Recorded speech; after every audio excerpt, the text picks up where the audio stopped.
আসসালামু আলাইকুম ওয়ারাহমাতুল্লাহ। আজ আমরা তিলাওয়াত করব পবিত্র কুরআনের ১০৭ নং সূরা আল মাউন।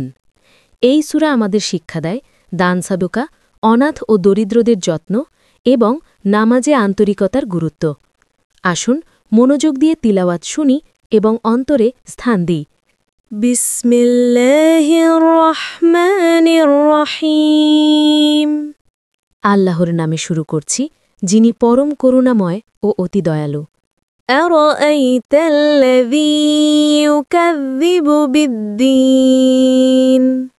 তুমি কি তাকে দেখেছ যে কর্মফল দিবসকে অস্বীকার করে?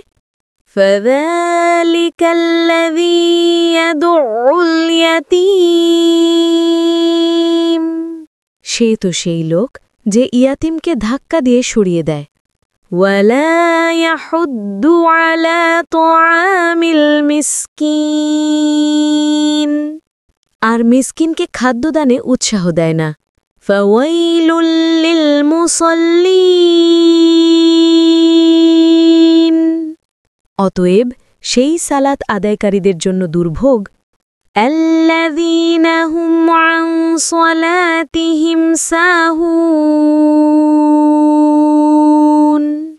যারা নিজদের সালাতে অমনোযোগী।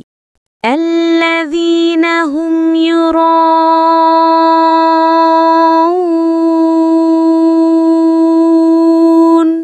যারা লোক দেখানোর জন্য তা করে। ويمنعون الماعون এবং প্রয়োজনীয় গৃহসামগ্রী দানের ছোটখাটো সাহায্য করা থেকেও বিরত থাকে। আলহামদুলিল্লাহ, আমরা শেষ করলাম সূরা আল মাউন এর তিলাওয়াত ও অর্থ। এই সূরা আমাদের মনে করিয়ে দেয় দান সাদাকা ও মানুষের সাহায্য করা ঈমানের অংশ, আর নামাজে গাফিলতা ধ্বংসের কারণ। নিয়মিত কুরআন তিলাওয়াত করুন, বুঝে আমল করুন এবং ভিডিওটি ভালো লাগলে লাইক, শেয়ার ও সাবস্ক্রাইব করতে ভুলবেন না।